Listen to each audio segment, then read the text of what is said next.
Você sabe o que é que aconteceu no Vaticano quando o Papa se resignou? Houve uma grande tempestade e um relâmpago atingiu. Estão a ver como aqui.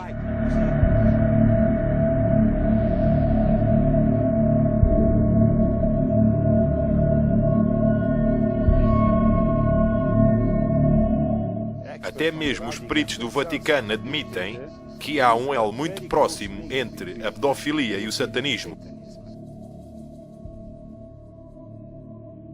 E eles costumavam ter estas ambulâncias, estas falsas ambulâncias, paradas à frente da estação terminal, e eles costumavam apanhar jovens romenos de 14 anos e traziam-os diretamente para o Vaticano. Nós estamos aqui em Roma. O meu nome, Leo Zagami. Eu nasci aqui no dia 5 de março de 1970, no que é conhecido como o Hospital do Vaticano, por excelência, que é o Hospital Gemelli, aonde João Paulo II costumava ir. Eu nasci dentro deste círculo do Vaticano, então eu estou aqui a falar de algo que eu conheço muito bem, que é a minha cidade e a cultura católica. Houve uma vez um realizador americano de filmes que veio aqui e basicamente filmámos algo na igreja, então eles mandaram-nos para fora da igreja. E o realizador disse: "Mas eu acredito em Jesus Cristo." Você sabe o que é que eles lhe disseram? "Nós não queremos saber de Jesus aqui, isto é o Vaticano." Este setembro de 2015, é muito importante porque o Papa Francisco, está a chegar aos Estados Unidos da América e está a fazer isto oficialmente pela primeira vez para despachar o governo mundial com o seu discurso no Congresso, com a sua visita às Nações Unidas, o que é, na realidade, a conclusão de 500 anos de história dos jesuítas tomando conta do Vaticano. A Ordem Jesuíta foi criada há 500 anos atrás por Ignácio Loyola e desde aí tornou-se a ordem mais poderosa no catolicismo. Agora eles têm o seu próprio Papa, mesmo sabendo que eles foram expulsos do Vaticano por um certo tempo, e o que eles vão fazer em setembro nos Estados Unidos da América é extremamente importante para a nova ordem mundial. Muitas pessoas antes costumavam dizer a mim: "Porquê é que relacionas o Vaticano com a nova ordem mundial?" Não tem nada a ver uma coisa com a outra. Mas, na realidade, tem tudo a ver uma coisa com a outra. Porque, como eu mostrei ao Alex Jones, aqui em Roma, o Vaticano é tudo menos religião. É um Estado, é políticas, e neste jogo de influências político que eles estão a jogar nos Estados Unidos da América, com o próximo presidente, é claro que o Vaticano tem o seu candidato preferido. Eu sei que muitas pessoas estão a falar da Hillary porque ela também tem as conexões jesuítas, que todos o sabem muito bem, mas o Jeb Bush é o candidato preferido do Vaticano porque ele é um cavaleiro de Colombos, é um católico e, no fim das contas, ele tem que responder ao seu grande mestre, que é Carl Anderson, que se assenta no lugar de poder no que é o Banco do Vaticano. O Banco do Vaticano que, durante décadas, tem vindo a reciclar o dinheiro das drogas, dos cartéis da droga, da máfia, lavando este dinheiro. Eles tentaram nos últimos anos corrigir tudo isto e agora eles trouxeram um Vaticano mais aberto para o mundo, onde eles dizem que é tudo transparente, mas nada é transparente dentro do Vaticano, nada é o que parece no Vaticano. Então, o que é que se está a passar com este Papa, que é um comunista? Claro que ele é um comunista. Os jesuítas inventaram o comunismo e ele é alguém que quer trazer este cenário de um governo mundial com o seu próprio parlamento de religiões, que está a tornar-se uma realidade. Tudo isto porque a nova ordem mundial não quer uma religião específica que controle todas as outras. Mas no fim, na realidade, existe alguém que toma controle sobre isto, e esses são os jesuítas e o Vaticano, aqui em Roma. Então, isto é o que eu tenho denunciado durante muitos anos, que é extremamente importante entender o que acontece no Vaticano para então entender o que é que se passa na nova ordem mundial, incluindo o Clube dos Bilderbergs, porque o Clube dos Bilderbergs veio até aqui a Roma não há muito tempo atrás para ter uma reunião muito privada e houve, na realidade, algumas notícias alguma cobertura das notícias que foi feita, mas ninguém sabe do que é que eles falaram. Mas nós sabemos que eles foram até ao Museu do Vaticano. E o Museu do Vaticano era tradicionalmente o sítio onde todos os espiões costumavam se encontrar durante a Guerra Fria. Então isto também é algo que muita gente não sabe, porque eles pensam que o Museu do Vaticano é só um sítio para os turistas. Não, no meio dos turistas era bem sabido que você podia sempre encontrar um espião ali e aquela informação entre as agências de inteligência seria trocada dentro dos muros do Museu do Vaticano. Os jesuítas só voltaram para o Vaticano em 1814. Porque eles foram expulsos do Vaticano em 1773. Eles eram ilegais, foram expulsos de Roma. Eles foram expulsos de todos os países católicos. Então, em 1814, depois da morte de Napoleão, eles voltaram para o Vaticano com um plano só para tomar controle do poder. E agora, claro, eles têm um Papa jesuíta, então todo o cenário está completamente sob o controle. Porque os jesuítas, ao mesmo tempo, têm um elo muito próximo com os maçons, o antigo e aceito rito escocês. Então, também há um elo entre os jesuítas e os maçons, especialmente nos países católicos, ainda mais do que os protestantes. Então, isto é o que está a acontecer agora e, ao mesmo tempo, nós temos todo este cenário de missas satânicas que estão a acontecer dentro do Vaticano. Com estes círculos de pedofilia. O Papa Negro é o general dos jesuítas. Como eu disse, ele é poderoso, muito forte. A CIA, como nós já tínhamos mencionado antes, é só uma pequena amostra do que é o aparato da inteligência dos jesuítas. Então eu depois falei com eles acerca do facto de que o Papa Preto podia significar também, não só preto no sentido da cor preta, porque claro, isso também é a intenção de eles terem um Papa Preto de África como o próximo Papa a seguir do Papa Francisco, mas porque também o Papa Negro é o nome de código que eles dão ao general dos jesuítas. Como eu disse ao Alex, este Papa foi forçado pelos jesuítas. O Ratzinger foi forçado pelos jesuítas para sair. E o verdadeiro tipo que orquestrou tudo morreu logo a seguir de ter orquestrado tudo isto. Ele era um grande cardeal. Ele morreu numa idade muito avançada. Ele era o cardeal Martini. Ele era um grande cardeal de Milão. E este cardeal também estava muito conectado com os israelitas. Ele, na realidade, pediu para ser enterrado em Israel. E ele era um jesuíta. Então, você aqui também vê esta conexão entre os jesuítas e Israel. Eles são muito próximos. No fim dos anos 70, no Afeganistão, Zabriskie iniciou um tipo chamado de Osama Bin Laden.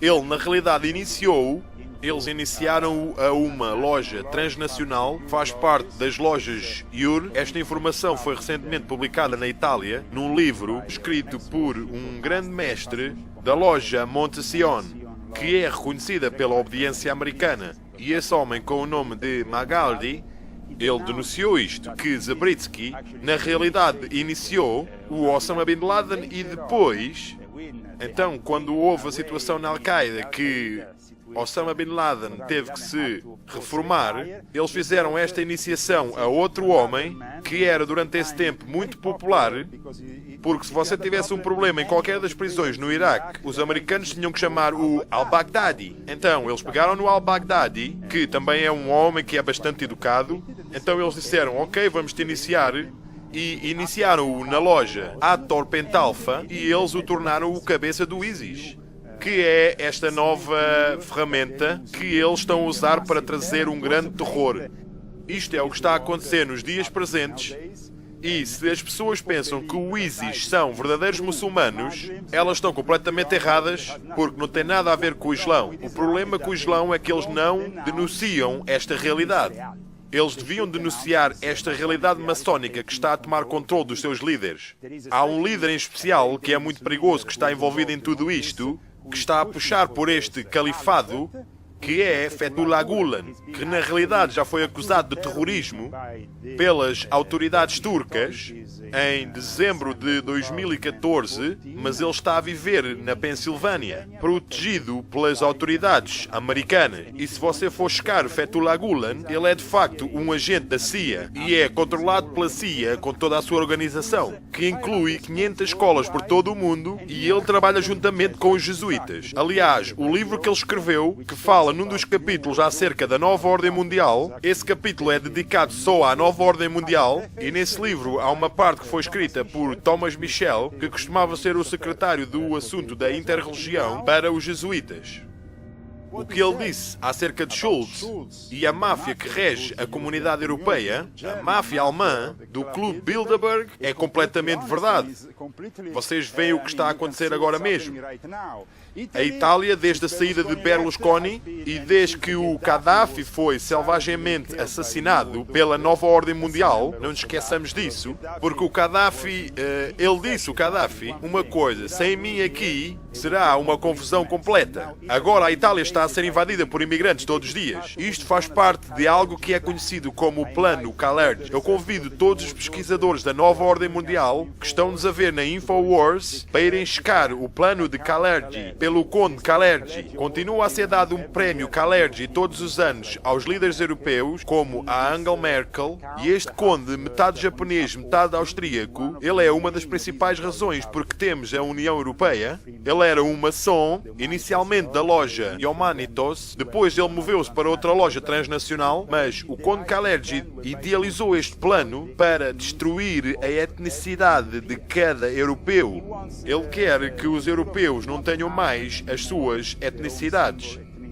E esta é a razão porque eles estão a puxar todos estes imigrantes para que eles atravessem o Mediterrâneo e venham para a Europa. Eles basicamente estão a destruir a Europa fazendo isso. Claro que nós não somos racistas contra ninguém, mas o que eles estão a fazer é completamente criminoso. E na realidade eles estão a financiar estas pessoas do momento que eles chegam à Itália. Eles têm mais direitos que os italianos. Eles dão-lhes casas, eles dão-lhes hotéis, eles até lhes dão 30 euros por dia para que eles possam comprar e pagar pelos seus celulares e pelas suas coisas. Quer dizer, eles são tratados melhor. Aqui na Itália não temos segurança social, mas mesmo assim estes imigrantes têm tudo. Então claro que os italianos estão a ficar mais revoltados cada dia que passa. E é claro que a Igreja Católica está envolvida nisto, tentando destruir a etnicidade europeia.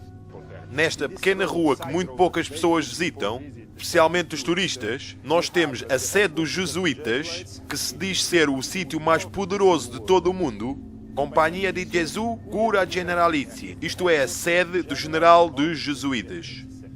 Generalizia porque é a sede dos jesuítas. Então, este é o sítio, este edifício, onde na realidade a estrutura do poder é decidida.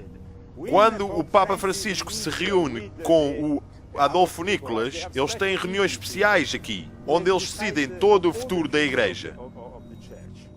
É uma pena que agora não está aberta, mas quando está aberta, aqui no lado você tem um símbolo, porque o símbolo dos jesuítas é um símbolo muito particular. Você vê o mesmo símbolo também na bandeira da Argentina. E isso não é por acaso, não é uma coincidência.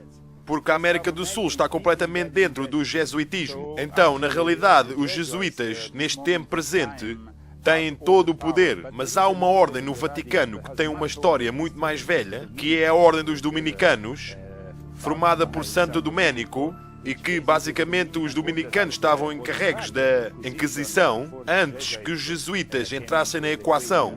E eles parecem ser os únicos no momento que parecem mais inclinados em condenar o que está a acontecer agora no Vaticano. Em 1999 houve um padre chamado de Marinelli. Não se confundam com o Marinelli que estava sob controle de toda a segurança no Vaticano durante muito tempo. Bem, este padre escreveu um livro com o nome de Emilinari. E este livro que foi imediatamente censurado pelo Vaticano, e eles tentaram parar a publicação do livro. Pela primeira vez eles falaram da maneira que os padres no Vaticano são chantageados, especialmente os padres homossexuais. Eles chamam-o de Giavellotto dell'omosessualità. E basicamente o que eles fazem, eles facilitam para que estas pessoas subam na hierarquia da Igreja Católica, mas sabendo de todas as suas fraquezas, então eles usam-as contra eles.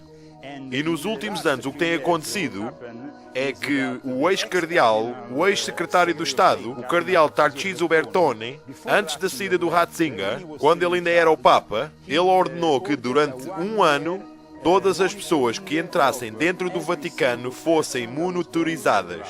Então, Então, ele apontou o nome dos traficantes de droga, das prostitutas, os homens prostitutos, todos os que entraram. Então, graças a isto, ele é agora a pessoa mais poderosa dentro do Vaticano, para além do general dos jesuítas. Ele é, vamos dizer, o maior rival para o Papa Francisco. Ele é o cardeal Tarcísio Bertone, que tem, ao contrário do Papa Francisco, que vive em Santa Marta, nós temos o cardeal Tarcísio Bertone, que basicamente está a viver numa mansão com 700 metros quadrados, e ele realizou, há alguns meses atrás, um requintado jantar com caviar e os melhores vinhos, só para 30 ou 40 pessoas escolhidas, e aí nós tínhamos todos os cabecilhas dos maçons, dos vários cavaleiros, dos Illuminati, porque na Itália nós temos uma academia dos Illuminati, que está ligada ao Vaticano, que é controlada pelo grande mestre chamado de Giuliani de Bernardo, e este é um professor.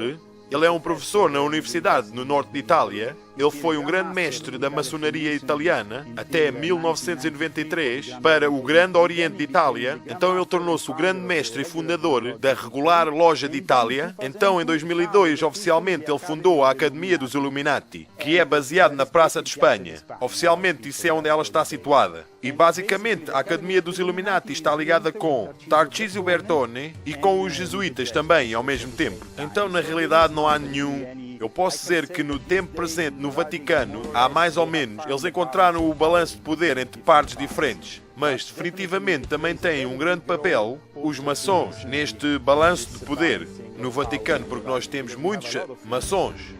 Existem 4 lojas que operam dentro dos muros do Vaticano e, ao mesmo tempo, eles têm muitas lojas fora dos muros do Vaticano que trabalham para o suporte do Vaticano, aonde o Vaticano não tem relações oficiais com esses países. Os maçons ajudam-os a encher as falhas. Então isto também deve ser dito. Então, o último filme do James Bond foi filmado nesta rua. Eles deram vários milhões de dólares a Roma para que eles pudessem usar toda esta rua como cenário para o filme. E na realidade, a coisa muito interessante acerca deste último filme do James Bond é que na realidade fala acerca das sociedades secretas. Há algum tipo de Illuminati, um tipo de conceito dos Illuminati que aconteceu no último filme do James Bond. E claro que isto não é nenhuma coincidência. O que eles fazem é programar as pessoas através dos média e de Hollywood. Então, todos os tópicos destes filmes nojentos são sempre importantes para eles, para programar as pessoas para os próximos eventos. E claro que há pessoas a infiltrar todas as coisas. Será que eles dizem que os infiltradores são os jesuítas? Claro que eles não dizem, mas eu quero dizer, eles nunca mostram que os jesuítas estão sob o controle desse tipo de poder. Você só consegue ver a CIA sob esse tipo de poder. Eles nunca mostram que os jesuítas controlam este tipo de poder. Eles metem sempre como fachada estas agências, você sabe? Eu penso que... Como é que se chama aquele filme que saiu há alguns anos atrás acerca de um grande escândalo onde havia um tipo que vazou a informação da CIA e que foi investigado pela FBI e que foi preso por espionagem? Você conhece esse filme? Se você observar esse filme, eles falam acerca dos jesuítas dentro da CIA. Então, quando você atravessa esta pequena cancela, nem sequer mais é o território do Vaticano. Este é um território que foi doado pelo Vaticano aos seus cavaleiros. Então, isto aqui dentro é a sede dos Cavaleiros do Santo Sepulcro, onde é decidido o poder militar do Vaticano, juntamente com os jesuítas. Então, depois, claro, eles também têm os Cavaleiros de Malta, que são os outros. Então, o general dos Estados Unidos pertence a esta ordem. A quem é que ele deve fidelidade? A esta ordem ou ao presidente dos Estados Unidos? A esta ordem. Isso é sempre assim. Todas estas pessoas, até você sabe o Jeb Bush, ele primeiro é fiel à ordem e depois, seja o que for, que ele tem que ser fiel na América. Porque é que nós vimos o Tony Blair juntar-se a uma ordem? Ele tornou-se católico e depois, claro, ele podia se juntar a uma das ordens da Igreja Católica. Tal também como nós temos o Jimmy Savile, que foi o maior pedófilo da história da Inglaterra, que foi tornado cavaleiro por João Paulo II, como você sabe. E ele foi feito um cavaleiro pelo Papa. E ele era um grande camarada do Charles. Claro, porque todas estas pessoas na Inglaterra têm grandes círculos pedófilos. Então é assim que eles tomam controle, infiltrando-se com as suas pessoas. Depende. Por exemplo, o Jimmy Savile foi dado como cavaleiro. Então, sendo ele um cavaleiro, ele poderia ir a todos os hospitais católicos e depois, basicamente, violava as criancinhas. Quero dizer, isto é terrível. O que tem acontecido no Vaticano com a pedofilia é algo demoníaco. Não tem só havido tolerância, até o Ratzinger fechou mais do que um olho e foi por isso que ele foi expulso tão facilmente, porque ele tinha tantos esqueletos no seu armário que, obviamente, todos eles saíram ao mesmo tempo, de repente. Leo, qual é que é o maior objetivo dos jesuítas? Será que mudou durante o tempo? Explica-nos como é que foi fundado e para onde é que eles seguem, porque tu já provaste que estás certo muitas vezes. E os jesuítas são um grupo de pessoas, um extremo grupo de pessoas, um grupo radical de pessoas dentro da Igreja Católica Romana. E eles cometem violência no nome, entre aspas, de Deus. Então quem é o Papa? Diz-me. Ele mesmo é um fundamentalista. Baseado na sua definição, ele mesmo está blasfemando Deus. Baseado na sua definição, escutem isto. Repórter Nacional Católico. O título diz: para compreender o Papa Francisco, o que é que o mundo tem que fazer? Olhar para os jesuítas. Olhem aqui, as notícias da semana. 5 de setembro de 2014 diz o título: com o seu primeiro Papa. Com o seu primeiro Papa, o quê? Os jesuítas estão agora voltando outra vez. Qual é que é o primeiro objetivo dos jesuítas? Porque o Papa e a Igreja Católica não escondem que o Papa é um jesuíta. E nós livramos-nos dos verdadeiros relatórios históricos. Nós não sabemos o que é que isso significa. O objetivo dos jesuítas diz que é para derrubar os protestantes. O verdadeiro protestantismo. A última passagem diz: votados à pobreza e à humildade perpétuas, era o seu estudo objetivo conseguir riquezas e poder para se dedicarem à subversão do protestantismo e restabelecimento da supremacia papal. Então qual é que é o propósito e o primeiro objetivo do Papa Francisco? É derrubar os verdadeiros protestantes. De onde é que o nome protestantes veio? Qual é que é a história da origem do nome? Contra quem é que eles estavam a protestar? John Wycliffe, Martinho Lutero, Huss e o Jerome, Calvin. Contra quem é que eles estavam a protestar? O papado e as suas falsas doutrinas e os princípios do papado. Vocês não sabem quem é que são os protestantes. Quem é que eles são, meus amigos? O que é o juramento dos jesuítas? Escutem, Pai do céu, abra as nossas mentes. E diz, isto é o juramento dos jesuítas, que o Papa Francisco, ele mesmo jurou. E antes de ele se ter tornado Papa da Igreja Romana Católica, ele era o principal jesuíta na América do Sul. Este documento foi traduzido dos registros do Congresso dos Estados Unidos em fevereiro de 1913. Só para deixar bem claro, estes documentos, estas palavras foram proferidas no Congresso dos Estados Unidos. Isto faz parte dos documentos do Congresso dos Estados Unidos. Isto não vem da boca de qualquer homem. Isto são provas, são factos que este é o verdadeiro juramento dos jesuítas. E isto mostra sem sombra de dúvidas o que é que eles são e a quem é que eles servem. Eu, na presença de Deus Omnipotente e da bem-aventurada Virgem Maria, do bem-aventurado São João Batista, São Pedro e São Paulo, declaro e juro que Sua Santidade, o Papa, é vigário de Cristo e é o único chefe da Igreja Católica ou Universal em toda a Terra.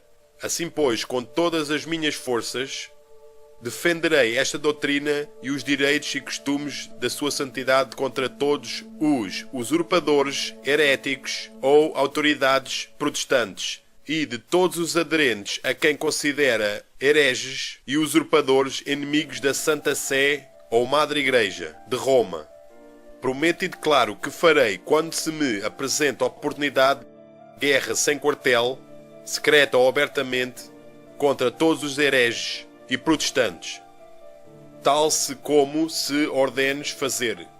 Extirpá-los-ei à face da terra, que não tomarei em conta idade, sexo ou condição, que enforcarei. Queimarei, destruirei, envenenarei, cegarei, estrangularei, vivos esses infames hereges.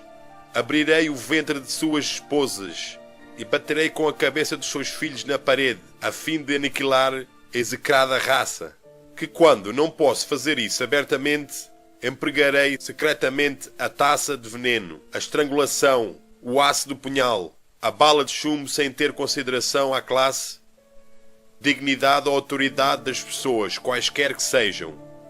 Para isso consagro-lhe toda a minha alma e todas as minhas forças físicas. E com a adaga que recebo agora, escreverei meu nome com sangue em testemunho deste juramento. Se manifestar falsidade ou tibieza em minhas determinações, podem meus irmãos, camaradas, soldados da milícia do Papa, cortar as minhas mãos e os meus pés, enforcar-me, abrir o meu ventre e nele queimar enxofre, e aplicar-me todos os castigos que se possam conceber e executar sobre a terra. E que a minha alma seja torturada pelos demónios nas chamas infernais para sempre. Mais uma vez vou frisar que este documento foi traduzido de um documento que veio do Congresso dos Estados Unidos, onde foi usado como prova num caso onde os jesuítas estavam envolvidos. Então isto é um facto, isto não é a mera opinião de algum homem, são factos. Será que isso soa como quem? Como o Isis? Sigam-me agora. Pai do céu, por favor, dê-nos entendimento. A Ordem dos Jesuítas foi fundada por Ignácio Loyola. Ele, na realidade, foi preso 5 vezes pela Inquisição, antes que ele, na realidade, pudesse abrir a Ordem e a Companhia de Jesus. Então, o que aconteceu é muito interessante, porque Ignácio Loyola foi acusado de ser um mágico, alguém que tinha muita prática no hipnotismo. E o que ele fez no momento que ele estabeleceu a sua ordem foi enviar para o Oriente os seus missionários. Então, para se tornar realmente poderoso, porque ele fez fortes alianças com a China e com o Japão durante aquela época, que até este presente dia são consideradas muito importantes para os jesuítas e para esses países, nos confins da Ásia. Quando se trata dos jesuítas, o seu maior objetivo é controlar e ter o poder da Igreja e sobre a propriedade intelectual de todos os símbolos da humanidade. Eles, na realidade, os jesuítas, sendo tão próximos dos estabelecimentos intelectuais, das universidades, é aí que eles criam os líderes do futuro. É aí que eles controlam. Eles não querem saber do cristianismo. O seu objetivo máximo é ter uma nova ordem mundial com uma só religião mundial, que é a mesma para todos, debaixo do coletivismo. Sim, na verdade é chamado relativismo. Então, nestes últimos dias, eu deixei o Alex ficar a saber da variedade de perversões que acontecem descaradamente dentro do Vaticano. Vamos dizer assim, não? Eles fazem parte desta decadência do Vaticano, desta óbvia decadência do Vaticano. Por exemplo, o gay lobby tem os seus próprios lugares de reunião e eles dentro do Vaticano têm um website que, claro, é muito seguro e é só para os gays padres. Então eles encontram-se nesta biblioteca, a Biblioteca Fraternelli, na Praça de Espanha, na secção filosófica e religiosa, todos os dias por volta das 8. Então eles vão daí para a maior sauna gay na Itália. Mas esta grande sauna gay na Itália é na realidade construída num edifício que é deles, que é propriedade do Vaticano. E claro, esse edifício também foi comprado pelo cardeal Tarcísio Bertone, que é esta personagem que é descrita como muito poderoso nestes presentes dias no Vaticano, qual nós chamamos do Papa Rosa. Quando falamos sobre os cultos de sexo no Vaticano, eles são muito importantes porque, quando falamos dos cultos de sexo, o elo está ligado com a pedofilia e o satanismo. E até mesmo os peritos do Vaticano admitiram que há um elo muito próximo entre pedofilia e o satanismo. E também muitos dos padres gostam de realizar eles mesmos estas missas satânicas à volta de Roma. E eles realizam-as habitualmente, na área onde o Papa habitualmente vai de férias, perto do Castelo Gandolfo, na área onde você também tem o Lago Nemi, naquelas florestas ali à volta, eles realizam estas missas negras e existem padres católicos que se fazem passar por padres satânicos.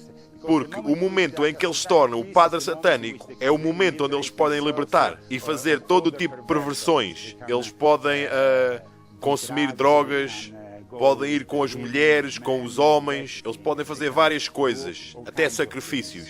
Então, os cultos de sexo são muito poderosos.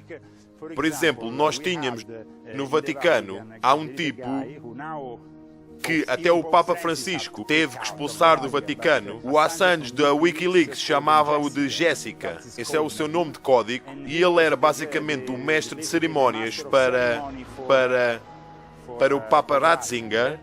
E ele mesmo celebrava estas,